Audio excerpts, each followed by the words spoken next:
Good morning students. आज हम लोग न्यू टॉपिक डिस्कस करेंगे photosynthesis. Photo means light and synthesis means to make a synthesise anything. Green plants होते हैं वो फोटोसिंथेसिस करते हैं इन प्रेजेंस ऑफ लाइट, और इसीलिए उनको हम लोग ऑटोट्रॉफ्स बोलते हैं। तो ऑटोट्रॉफ्स का मतलब क्या है कि जब प्लांट्स जो होते हैं, ग्रीन प्लांट्स जो होते हैं, मेक देयर फूड ओन, या हम कह सकते हैं green plant make our rather synthesise the food they need through photosynthesis. जो फूड वो बनाते हैं वो उनके खुद के लिए, और उन पे जो डिपेंडेंट हैं, जो भी ऑर्गेनिज्म या हेटेरोट्रॉफ्स जिनको हम बोलते हैं, वो डिपेंड है उनके ऊपर। जैसा कि आप लोग पढ़ चुके हैं हेटेरोट्रॉफ ऑटोट्रॉफ का मतलब, तो उनके लिए फूड सिंथेसिस करते हैं। तो ग्रीन प्लांट में फूड की सिंथेसिस कैसे होती है? फोटोसिंथेसिस है, लाइट की प्रेजेंस में। इसके अलावा और भी फैक्टर होते हैं, हम डिस्कस करेंगे। हमें अभी ये समझना है कि फोटोसिंथेसिस क्या है। तो photosynthesis is a physiochemical process by which they use light energy to drive the synthesis of organic compound, है ना। तो सनलाइट के प्रेजेंस में ऑर्गेनिक कंपाउंड की सिंथेसिस ही फोटोसिंथेसिस होगी, कही जाएगी। ठीक है, तो इस तरह से ये डेफिनेशन हो गई फोटोसिंथेसिस की। तो फोटोसिंथेसिस को हम क्या कह सकते हैं? A physiochemical process by which they use light energy to drive the synthesis of organic compounds. Basically कौन सा कंपाउंड बनता है इसमें? कार्बोहाइड्रेट, ग्लूकोज, है ना। तो इस तरह से ये आपका डेफिनेशन हो गया फोटोसिंथेसिस का। और जितने भी इंडिविजुअल अर्थ के ऊपर हैं, जितने भी लाइफ है, लिविंग ऑर्गेनिज्म हैं, वो सभी डायरेक्टली और इनडायरेक्टली डिपेंड है किस पे? फोटोसिंथेसिस पे। क्योंकि फोटोसिंथेसिस से जो फूड बनेगा वो कहाँ बनेगा? प्लांट्स के अंदर बनेगा, और उस प्लांट के ऊपर बहुत सारे एनिमल्स डिपेंड होते हैं, या फिर उन एनिमल्स पे डिपेंड होते हैं जो प्लांट्स को कंज्यूम करते हैं। तो डायरेक्टली और indirectly whole life on the earth is depend on किस पे? प्लांट्स पे। ठीक है, तो प्लांट्स ऑटोट्रॉफ होते हैं, और प्लांट्स के ऊपर जो इंडिविजुअल डिपेंड हैं उनको हम लोग बोलेंगे हेटेरोट्रॉफ्स।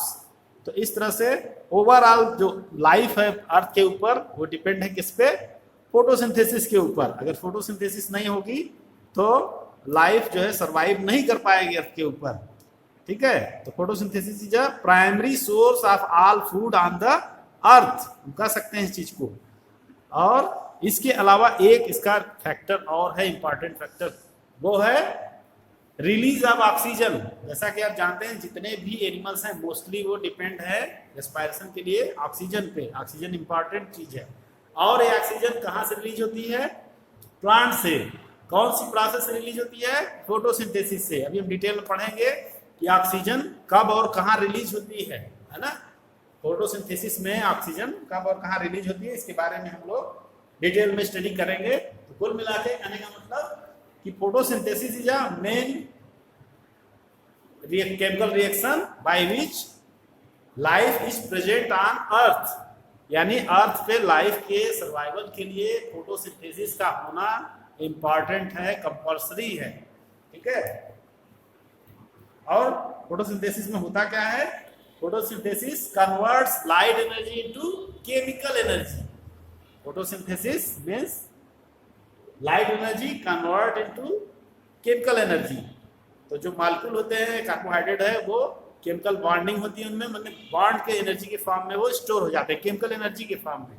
तो इस तरह से फोटोसिंथेसिस के बारे में अपने शार्ट में देख लिया। अब इसको हम लोग डिटेल में जाएंगे।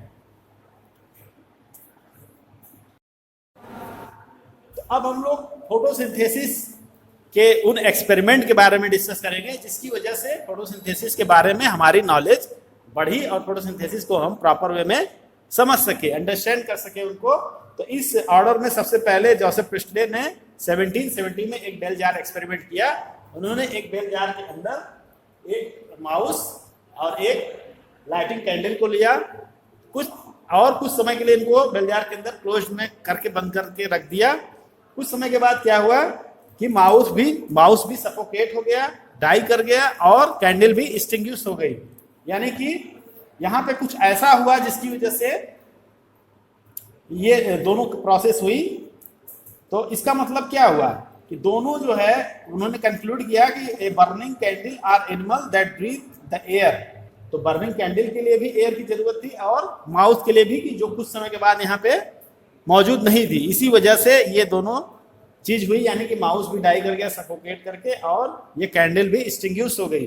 तो इस तरह से उन्होंने ये बताया कि जो ये प्रोसेस हुई, यानी माउस के रहने की वजह से, ब्रीदिंग की वजह से और कैंडल के जलने की लाइटनिंग की वजह से यहाँ की जो एयर थी वो क्या हो गई, बैड हो गई, वहाँ की एयर डैमेज हो गई। ठीक है, तो एयर वहाँ की डैमेज हो गई। इसके बाद उन्होंने क्या किया कि उन्होंने एक मिंट प्लांट को इसके अंदर प्लेस कर दिया। ये जो बेल जार है इसके अंदर एक मिंट प्लांट को प्लेस कर दिया। इसकी वजह से क्या हुआ कि मतलब दूसरा एक्सपेरिमेंट किया। एक में तो ये डाई हो गया, इन्होंने एक दूसरा एक्सपेरिमेंट किया, उसमें तीनों चीज को लिया। तीनों चीज का मतलब यहाँ पे इन्होंने कैंडल लिया, एक माउस लिया और एक मिंट का ग्रीन प्लांट रखा।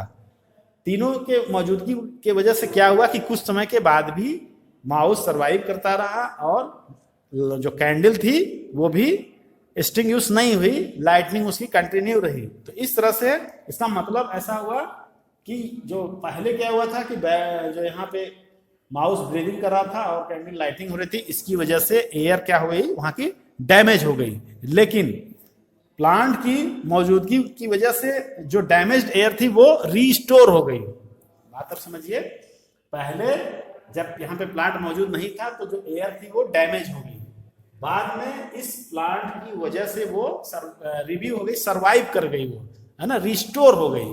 तो इस तरह से हम देखते हैं कि प्लांट यहाँ पर प्लांट की वजह से जो एयर में जो कमी आई थी, जो डैमेज हुआ था, जो चीज लॉस हुई थी, वो रीगेन हो गई यहाँ पे। इतना उन्होंने जोसेफ प्रेस्टले ने अपने एक्सपेरिमेंट से बता दिया। हालांकि वो ये नहीं बता पाए कि ये कौन सी गैस थी या क्या चीज था, ये उन्होंने नहीं बता पाए, लेकिन फिर भी उन्होंने एक आइडिया दिया कि हाँ, एक्सपेरिमेंट से ये चीज प्रूव हो रही है, समथिंग इज प्रेजेंट देयर, जो कि डैमेज हो रही है या रिस्टोर हो रही है।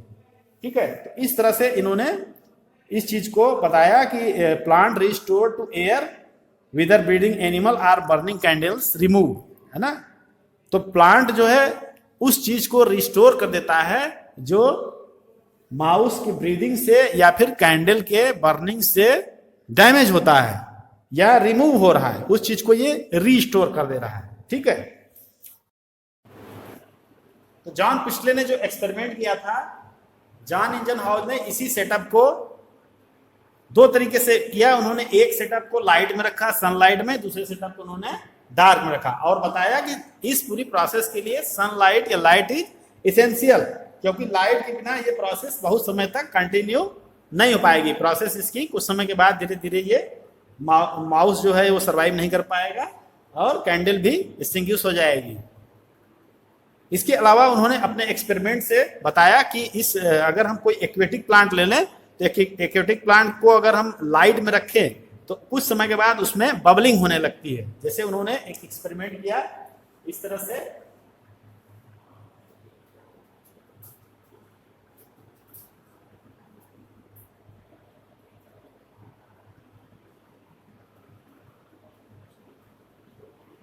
एक उन्होंने एक्वेटिक प्लांट लिया, एक्वेटिक प्लांट को ऐसे उन्होंने बीकर के अंदर रख दिया यहाँ पर, और कुछ समय के बाद इसमें देखा कि जब इसको हम पूरे सेटअप को लाइट में रखते हैं तो कुछ समय के बाद इसमें एयर बबल रिलीज होने लगती है। तो एयर बबल रिलीज होने का मतलब ये कुछ लाइट के वजह से यहाँ पे कोई गैस रिलीज हो रही है। ठीक है, बाद में एक्सपेरिमेंट से पता चला कि जो ये गैस रिलीज होती है वो एक्चुअली क्या थी, वो ऑक्सीजन थी। कहने का मतलब कि ये जो पूरा एक्सपेरिमेंट था, उन्होंने इस एक्सपेरिमेंट से ये बताया कि यहाँ पे सनलाइट का क्या इंपॉर्टेंस है। यानी जब सनलाइट में इसके ऊपर सनलाइट नहीं पड़ेगी तब ये यहाँ पे बबलिंग की प्रोसेस नहीं होती है, लेकिन सनलाइट के प्रेजेंस में यहाँ पे बबलिंग होती है। ऐसा उन्होंने अपने एक्सपेरिमेंट से शो किया। कैसा एक्सपेरिमेंट किया, उन्होंने एक बीकर लिया, उसके अंदर एक एक्वेटिक प्लांट रखा और उसको फनल से उन्होंने उसको उल्टा करके उससे ढक दिया था। कुछ समय के बाद वहां पे एयर बबल दिखाई पड़ने लगे।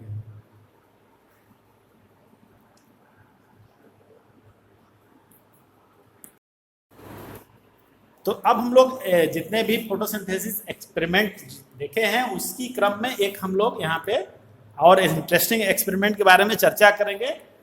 ये एक्सपेरिमेंट TW एंजलमैन ने किया था। इन्होंने क्या किया कि एक एक्वेटिक प्लांट को ऐसे मीडियम में रखा जिसमें कि बहुत सारे एरोबिक बैक्टीरिया मौजूद थे। एरोबिक बैक्टीरिया का मतलब कि जिनके सर्वाइवल के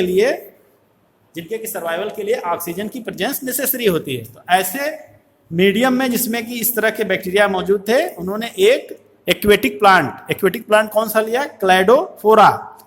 तो इस तरह के सॉल्यूशन में उन्होंने क्लैडोफोरा प्लांट को प्लेस किया। तो हम ये देखते हैं कि चूंकि ये एरोबिक बैक्टीरिया है, तो बैक्टीरिया क्या होगा, जहां पर ऑक्सीजन की प्रेजेंस ज्यादा होगी वहां पे वो एक्यूमुलेट हो जाएंगे, वहां पे वो कलेक्ट हो जाते हैं। तो उन्होंने इस एक्सपेरिमेंट में ये किया कि जो लाइट इसके ऊपर पड़ रही थी, सनलाइट, उसको डायरेक्ट न डाल के उसको एक प्रिज्म के थ्रू डाला। प्रिज्म के थ्रू लाइट डालने से क्या होता है, लाइट आप जानते हैं कि वो जब भी प्रिज्म के थ्रू लाइट डाली जाती है तो अपने स्पेक्ट्रम में वो स्प्लिट हो जाता है। स्प्लिट होने का मतलब जितने भी लाइट के कंपोनेंट्स हैं, violet, indigo, blue, green, yellow, orange, red, उसमें वो स्प्लिट हो जाता है, डिवाइड हो जाता है, और डिवाइड होकर के फिर वो लीफ के ऊपर पड़ता है। तो इस एक्सपेरिमेंट में उन्होंने ये देखा, आप यहाँ पे देख रहे हैं ये एक्सपेरिमेंट, ये प्रिज्म है, ये लाइट डिवाइड स्प्लिट होकर के यहाँ पे लाइट पड़ रही है। तो उन्होंने ये देखा कि जहां के ऊपर रेड लाइट और ब्लू लाइट, जिस एरिया में रेड लाइट और ब्लू लाइट ज्यादा पड़ रही थी या लाइट पड़ रही थी, उस एरिया में बैक्टीरिया का एक्यूमुलेशन ज्यादा था। इसका मतलब क्या हुआ? इसका मतलब ये हुआ कि जिस पोर्शन पे रेड लाइट और ब्लू लाइट पड़ रही है वहां पर फोटोसिंथेसिस ज्यादा हो रही है। फोटोसिंथेसिस जब ज्यादा होगी तो ऑक्सीजन का इवोल्यूशन भी ज्यादा होगा, ऑक्सीजन ज्यादा इवॉल्व होगी। जब ऑक्सीजन ज्यादा इवॉल्व होगी तो क्या होगा, चूंकि ये एरोबिक बैक्टीरिया है तो उस एरिया में ये ज्यादा मौजूद रहेंगे जहां पे ऑक्सीजन रिलीज हो रही है, क्योंकि ये एरोबिक बैक्टीरिया है। तो इससे ये प्रूव हो गया कि लाइट के स्पेक्ट्रम में जो ब्लू लाइट है और रेड लाइट है, उसकी मौजूदगी में या उसकी प्रेजेंस में फोटोसिंथेसिस का रेट ज्यादा होता है, और जिस एरिया में अदर्स लाइट होती है उसमें कम होता है।